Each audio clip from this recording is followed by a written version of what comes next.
At this point, as we move through the holiday season, I can't believe that we're almost up into the second week of December. It's going to be a quick walk up to the holidays this year. This coming Sunday, I'll be back with a new episode that explores the news from the Disney company and what it means for the future of films and the parks.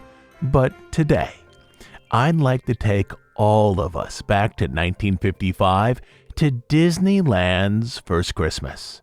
And to go along with this, I have some home movie footage from 4 different families that I've cut together so you can see over on YouTube what Disneyland as a 5-month-old park looked like for its first holiday season, including some rare shots of the park's big event that year, which was the Mickey Mouse Club Circus. But by talking about that there, I'm already getting into the story for today's episode. Disneyland's first Christmas is nothing like the holidays today in the park. And the story of that first unusual holiday season is the subject for our episode today.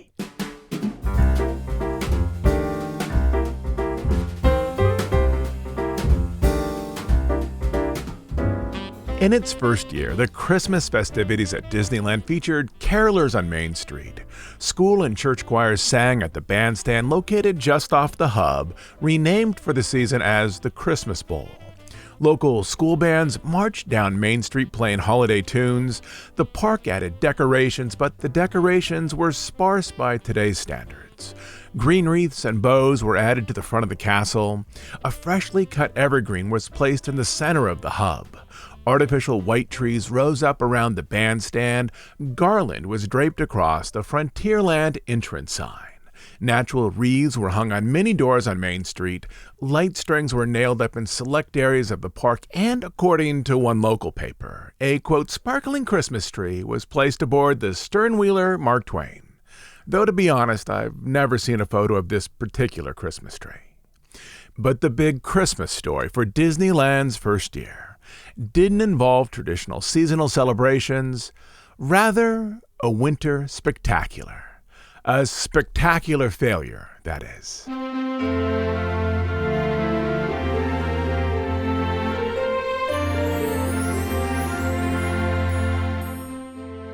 Years earlier, while Disneyland was being designed, many ideas were discarded, including concepts for entire lands.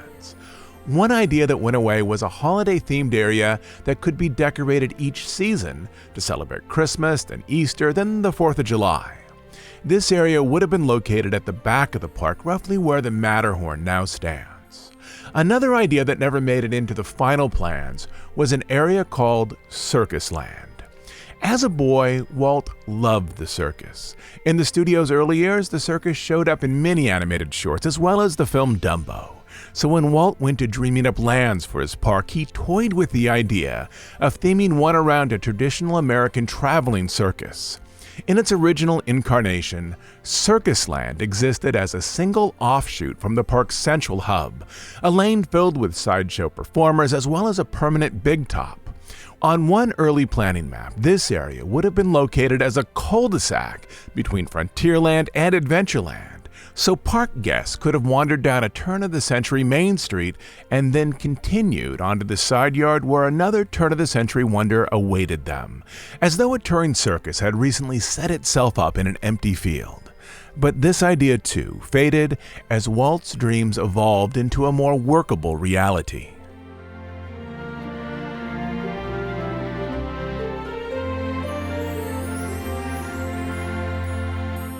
At the end of the park's first summer season, either August or early September 1955, Walt understood that he needed to expand or refresh the park's offerings, as Disneyland was drawing its audience largely from local residents, not a national audience as he had once hoped. New attractions would be especially important in drawing return guests during the school year and the winter holidays. That is, during those periods when families tended not to take long vacations. Walter Knott, owner of the nearby Knott's Berry Farm, also warned Walt that crowds tended to stay away from amusement parks in the weeks leading up to Christmas, as it was nearly impossible to compete with Christmas shopping and holiday parties. At first, Walt considered a Wild West stunt show as a means of luring Southern California residents back to the park for a seasonal visit during December. But after considering his options, he returned to those concepts he'd toyed with in previous years. The Circus Land concept, also an area that could celebrate the holidays. He thought he might be able to make something unique if he combined these two ideas into a single new area. In short, he wanted to combine them into a holiday circus that would exist in a new circus-themed area at the back of the park. Walt's general line of reasoning went like this. If Christmas activities kept customers out of Knott's Berry Farm, Walt would highlight Christmas inside his park to draw local guests into Disneyland. Furthermore, he thought he could adapt a circus show to feature the Mouseketeers, a group of performing children who would soon star on the Mickey Mouse Club, as the show was set to premiere that fall on ABC. Quote, seeking to boost attendance, a Disneyland manager recalled, Walt installed a circus in the unfinished area of Tomorrowland. Walt assigned wet artists Bruce Bushman and Dick Irvine the task of arranging the show and developing a circus-themed annex in the undeveloped area between Fantasyland and Tomorrowland. George Whitney Jr., an operations manager for Disneyland, was given the job of figuring out how to promote a ticketed show within the park. These three men, assisted by other WED managers, started to make inquiries within the circus industry. Within weeks, they had lined up 3 groups that would provide most of the entertainment and know-how to quickly produce a circus show. As usual, the Disney managers looked for local solutions to solve problems at the park. In Los Angeles, they found Ted Duane, who oversaw the Duane Brothers Circus and the Duane Troupe of Aerial Performers. Duane, one of the few circus organizations based in California, agreed to provide most of the human acts for the proposed Disneyland circus, including trapeze, high wire, and twirling ropes. They would also train the young Mouseketeers how to perform some aerial tricks in the big top. Bobby Burgess, one of the early Mouseketeers, was part of the twirling rope act, with him spinning the rope for a fellow Mouseketeer. Quote, when they turned out the lights halfway, we glowed in the dark. I was a web setter, stabilizing the rope for Mouseketeer Bonnie Kern. A second organization, the Gilgray Circus, would provide most of the animal acts, including the elephants, camels, llamas, and trained dogs. Professor George Keller, somewhat of a circus celebrity, would provide the centerpiece exotic animals, specifically his trained jungle cats. Unlike other acts, Keller was signed to a year contract rather than the standard 6-week booking everyone else received. In all, 80 animals and 70 performers would be featured in the Disneyland circus. In terms of promotion, most all of these acts would also be featured on the first season of the Mickey Mouse Club. With this, the circus concept was on a fast track toward development, with the show tentatively premiering on Thanksgiving afternoon, which gave the development team a little more than 2 months to pull the whole show and themed area together.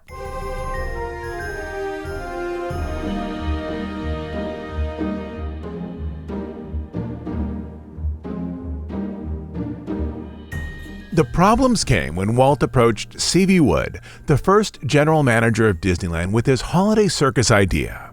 For the previous year, Woody had served as the vice president of Disneyland Incorporated, which in 1955 was a separate company from Walt Disney Productions. In his capacity as general manager, Woody had overseen the development and opening of the park as well as its day-to-day operations. As a financial manager hired by Roy Disney, he had also irritated Walt in attempts to cut corners to increase profits. Woody's company obligations were to the collective owners of Disneyland Incorporated, which included the ABC Paramount TV network, Western Publishing, and Walt Disney Productions. Walt Disney himself was only a 16% shareholder of Disneyland Incorporated. From the moment that Walt brought up the idea of a circus, Woody wanted nothing to do with it. The estimated cost for the circus varied depending on who was making the call. Walt estimated its cost at $300,000, a likely lowball guess. Van Arsdale France, a park manager, estimated it at $375,000. But Woody, who had a strong head for figures, believed it would cost $600,000, making it one of the most expensive features in the park. Woody explained that with attendance shrinking for the school year, he had no idea how the park would fare for the Christmas season. Woody again explained that the park needed to produce a profit, that it actually needed to make money, which from Woody's perspective was an idea completely foreign to Walt.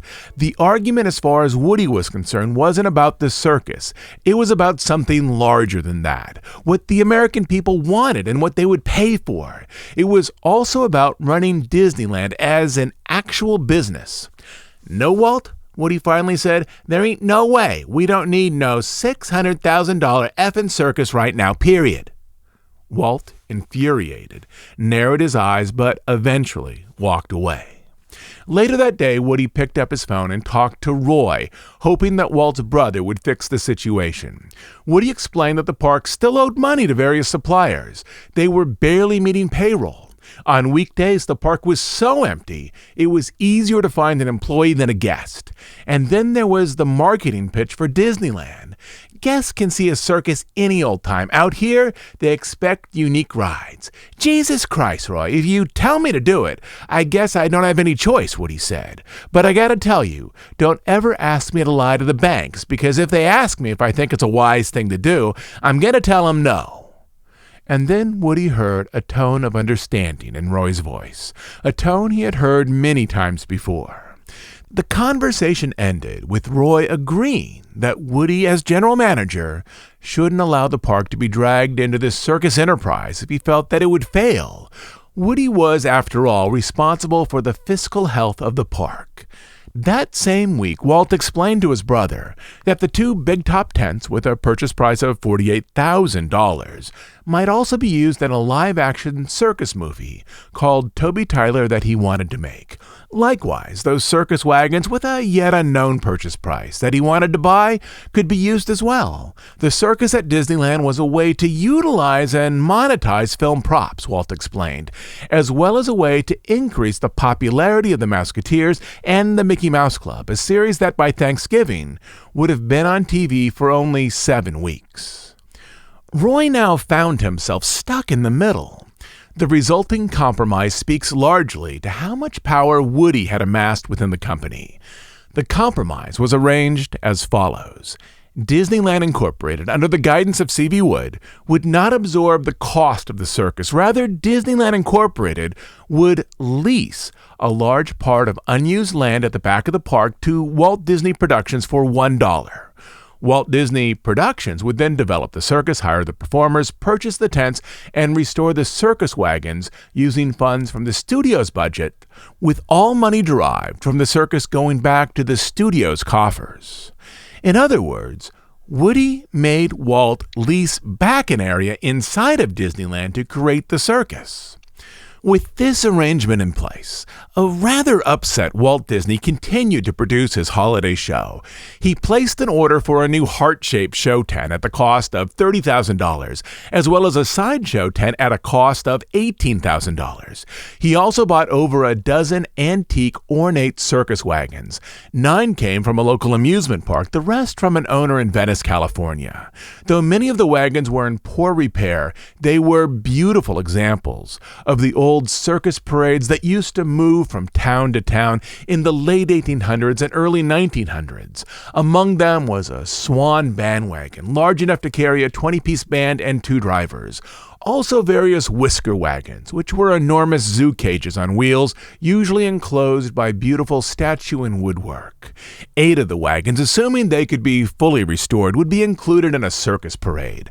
Others would theme the new circus area, flanking the tent on both sides, and being used to sell tickets and programs.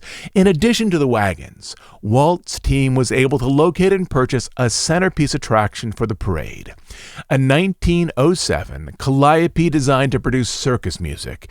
It would cost an estimated $50,000 to repair. This was in ways a passion project for Walt. As with certain films and certain Disneyland attractions, such as the train, he was refurbishing the wonders of youth, bringing the joys of his own childhood into his present life. And all the circus would cost $300,000, a staggering sum for a limited show. Quote, "But we are quite willing to spend money in order to make money," Walt said. At the studio during their lunch break, many artists came out to watch Disney craftsmen and local woodworkers restore the wagons. Among them was Holling C. Holling, who, in a letter to his niece dated October 28th, described the process. Quote, "Walt bought a circus, and out back at the studio lot, the studios are 40 minutes away from Disneyland, fast driving. Carpenters are rebuilding old worm-eaten circus wagons in cages. It's fun to see them make new and the beautiful putty noses on carved wooden females, add new ears to those knocked off, fix battered arms and legs, hands and feet, until at last the beautiful ladies in gorgeous colors and gilt gowns gracefully pose once more on the cages of lions and tigers and monkeys. The circus," Walt says, "will last over an hour per performance and will have 6 elephants and 20 clowns. And all this will be just another addition to Disneyland out in another now unfinished part of the big lot, and so it goes." The official circus program also highlighted work on the wagons, pointing out that it was one of Walt's personal pet projects, perhaps suggesting even then that the company didn't expect to make a profit on the venture. Quote, "Taking it upon himself as a public trust and desiring to perpetuate the happy things of our American heritage, Walt searched for and found these original circus parade wagons. Researchers, artists, designers, and special craftsmen and wagon builders were enlisted by Walt in his desire for authenticity in their rebuilding. Circus historians and old-timers were brought in as consultants. The most significant restoration work was focused on the Calliope. It was repaired, refinished, tuned, calibrated, then positioned on one of the working wagons, one that was ornamented in the studio shops with a wooden dragon across its side. The 20-note steam-powered instrument and wagon together were now so heavy they would need to be pulled by a team of 6 to 8 horses. In addition to some of the work done at the studio, Disney outsourced some of the circus assignments to finish the project by Thanksgiving. The largest order went to the Horty Van Manufacturing Company. Horty Van, who supplied Disneyland with specialty flags, bunting, and various decorations, would decorate all of the Christmas-themed sets for the circus, including the wooden cutout pine trees, 4-foot-tall Christmas gifts, wooden snowman, and an enormous Christmas tree, made from parachute fabric that would rise to the center of the tent.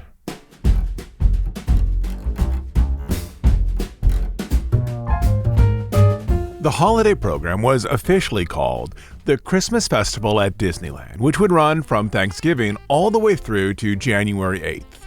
The featured attraction would be the Mickey Mouse Club Circus, which included the Mouseketeers, Professor Keller and his trained jungle cats, the all-clown band, Serenado, the world-famous dancing horse, trapeze, as well as trained seals, camels, llamas, baby elephants, and performing dogs. To promote it, Jack Lindquist, the park's first advertising manager, drove 2 Mouseketeers, Annette and Tommy, to Santa Monica to record a radio spot. Even though the Mickey Mouse Club had only aired for a few weeks, based on fan mail, executives could see that Annette by far best related to the audience. Quote, "I'm Annette, and I'm Tommy," the ad began, "and we're here to tell you about the circus." Tickets would be available at the front gate, inside Disneyland, and also at local grocery stores. The grocery store sales, however, turned out to be a disaster. As Lindquist recalled, customers had to buy tickets for a specific time and day. Quote, "Imagine all of those tickets and trying to find the exact day and time the customer wanted without a computer system in place. The whole thing blew up in flames because there wasn't a system in place to support the complexity of it all, and barely any tickets were sold in the stores." On weekdays, the park held 2 afternoon shows with a special performance in the evening. On weekends and holidays, the park held 4 shows. Tickets to the circus by themselves were 50 cents for general admission and $1 for the reserved section. That is, tickets to the reserve section were as expensive as an admission ticket to the park itself. Walt Disney, aware of the enormous expense, often highlighted the cost of the affair when talking with the press. Quote, "We just had to have a circus," Walt told one reporter. "The show will cost around $300,000. Our designers have done a magnificent job on both the circus decor and the Christmas decorative theme." This particular reporter, understanding the financial risk, commented to his readers, quote, "While Walt Disney is known as the master of fantasy, he must deal too with cold hard facts, such as how many people visit his attraction and how much they spend." Amazingly, the show was at least prepared to open as planned on Thanksgiving. Foregoing a traditional turkey dinner, Walt Disney spent the day at the park. His big meal, according to one Hollywood reporter, was, quote, "a ham and cheese sandwich and a malted milk." Beginning at noon, the circus parade worked its way down Main Street, with Walt Disney and actor Fess Parker as grand marshals. Both rode horses with silver-ornamented saddles and were followed by Roy Williams on a carriage, the big musketeer, who drew pictures and handed them out to children. The parade also featured dogs and ponies from the circus, as well as caged jungle cats and a troupe of clowns. Local bands were included in the day's festivities, as well as flag and baton units. Finishing up the parade was the carefully restored antique calliope, with its pipe billowing out tunes of bygone circus days into the park. The parade ended at the circus area, with a small crowd following the performers into the tent, though later presentations were emceed by Jimmy Dodd, the adult star of the Mickey Mouse Club. Walt Disney and Fess Parker shared the role with Jimmy for the inaugural performance. A chimpanzee walked on stilts, Serenado the horse played a song on bells. Jungle cats inside of an enormous metal cage leapt through hoops. The Mouseketeers performed one aerial act in which the boys twirled the girls around on rope ladders, 9 or 10 feet in the air. As Mouseketeer Lonnie Burr recalled, quote, "The boys carefully swung the girls back and forth, not very creative, but nerve-wracking, since the girls could easily fall and be hurt badly." Bobby Burgess recalled that during one show, the Mouseketeer he was spinning, quote, "slid down extra fast, and I got her big toe stuck in my mouth." But for the most part, the Mouseketeer acts went off as planned. Still, there were other problems. Quote, "I'll never forget the night of the opening of the circus." Disney construction manager Joe Fowler recalls, "Walt and I were sitting together. The first thing that happened, Owen Pope brought his big pumpkin chariot with his 6 beautiful ponies around, and one of the wheels caught one of the big diagonal posts that holds the big top up and carried it away. I thought, oh God. It didn't cause any great problems, and they kept going on. Of course, I was more interested in what the hell was going to happen in regard to safety in the operations than I was in the show itself. The next thing that happened, one of my boys came out and said, 'Joe, the llamas have escaped.' They'd gone up the railroad track, so I excused myself." Another Disney manager recalls that the llamas didn't confine themselves to the railroad track. They, quote, "ran down Main Street as well." Fowler was absent for the next problem, but Jack Lindquist recalls, quote, "On opening night, our trapeze act flew over the audience, which they loved, but our young female trapeze artist accidentally caused quite a stir. She wore a bra, shorts, and tights, but when she did the trick of putting her feet and hands up while her body was flying over the audience, her bra broke and flew off. This well-built trapeze artist whizzed back and forth completely topless. When Joe Fowler returned, Walt leaned over to him and whispered, "Joe, you missed the best part of the show. One of the leading ladies split her tights and came down with a lion." The finale, keyed to a Christmas theme, presented 3 elephants, quote, painted green, pink, and chartreuse, that paraded around the center ring. Various Disney characters, including Mickey Mouse and Goofy, joined in the march. As the Disneyland Entertainment Department didn't yet own Disney character costumes, the park borrowed them from a traveling Ice Capade show. Most of the costumes were worn by mothers of Mouseketeers, essentially stage parents, who were paid $6 a day to participate in the performance. Quote, "The premiere reached its climax when Disney threw a switch and lighted up the entire premises in an orgy of color. Santa arrived in a horse-drawn sled, and a Christmas tree made out of billowing fabric and illuminated from the inside like a neon dream rose up from the circus procession and lifted nearly to the top of the tent."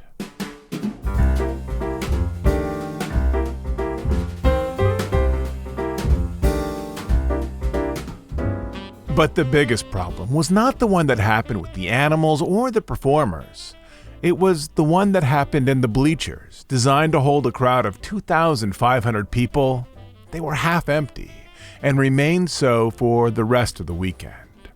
For a while, ABC considered airing the Mickey Mouse Club Circus as a 90-minute special called Disney Holiday Circus as a Christmas afternoon affair. But this idea never gained traction, perhaps because the show proved to be a failure at the park. As Joe Fowler explained, the circus performers never really fit the Disney image. Quote, "They were a pretty tough gang, and we had a lot of problems, drinking, card playing, and whatnot."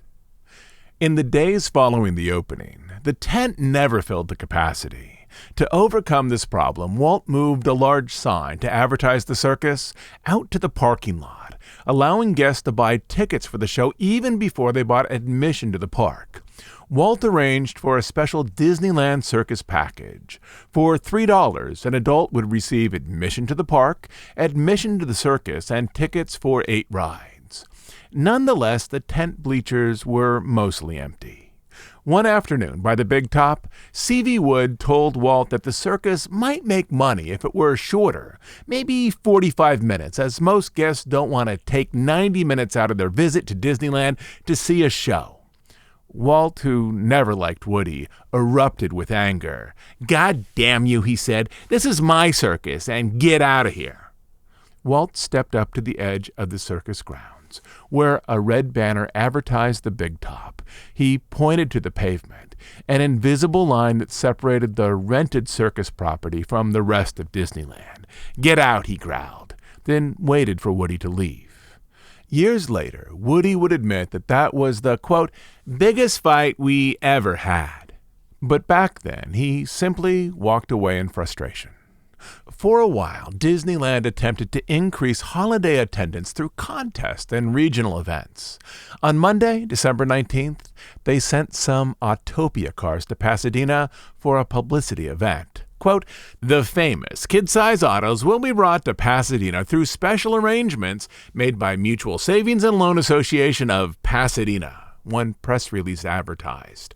"Children 12 and under will be given free rides in the cars on the Savings and Loan Association's parking lot at the corner of Euclid and Union Streets."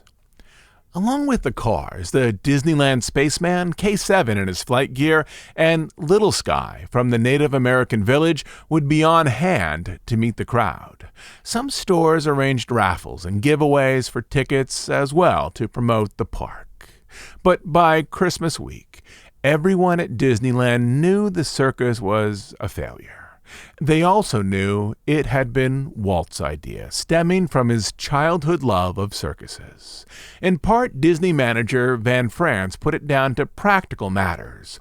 "We learned that, quote, it was impossible to compete with Santa Claus and Christmas shopping. No show could have done it. We didn't need a special show the week after Christmas. We had more guests than we could handle without it. And then nothing could buck the public's stay-away mood after New Year's." But in ways, Walt Disney and his designers should have known that the circus was unlikely to succeed, especially with such a high price tag. In those early days, there were 2 ideas as to why guests were attracted to Disneyland. First, they wanted to immerse themselves in a detail-rich presentation of film environments like the western town of Frontierland. And 2, they wanted to witness shows they couldn't find outside the park, such as the Rocket to the Moon attraction. The Mickey Mouse Club Circus fit neither of these design ideologies. Quote, "We could have put the circus at Fairfax and Beverly Boulevard in Los Angeles," Jack Lindquist would later say, "and it would have been a huge hit. At Disneyland, it was a yawn because people wanted to see Disneyland. The rides were bigger than any circus."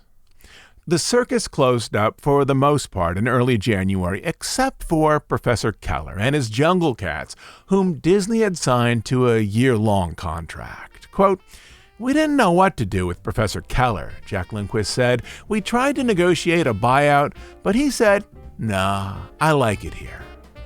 For a while, Professor Keller continued to perform in the Big Top at the edge of Fantasyland as a lone act, typically with 5 shows a day. Guests could see his act for a B ticket or a quarter. But eventually, the tent was moved behind Main Street where the shows continued, so the old circus area could be opened up for construction crews to begin work on Junior Autopia, whose roadways crisscrossed the old circus grounds.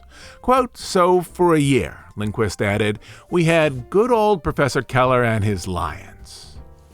But aside from the business lesson about limited contracts, managers at the park took away a second, far more important moral. Disneyland needed to be perceived as a complete departure from outside entertainment, especially for rides and shows that required a separate ticket. It was a lesson that C.V. Wood knew intuitively, one that he would take to other parks he opened elsewhere in the country. In the years that followed, Walt worked to bring Christmas into the park in other ways. He hosted a parade of nations, highlighting the ways that people celebrated the holidays in various countries. He orchestrated the Candlelight Processional, which retold the story of Christ's birth in gospel and song.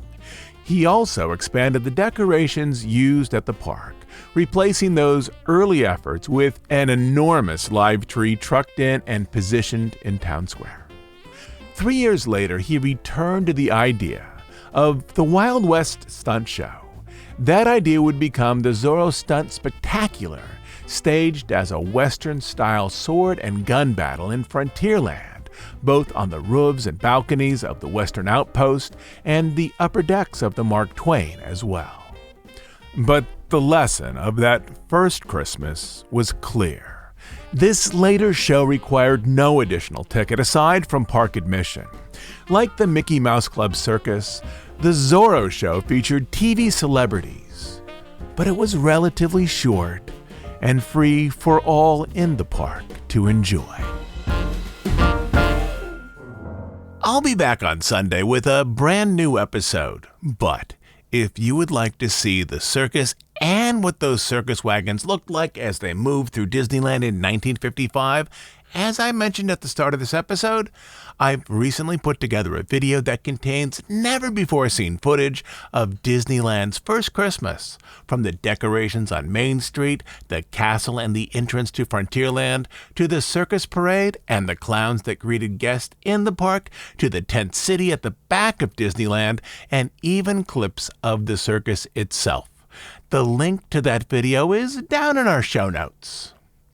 So, until next Sunday, this is Todd James Pierce.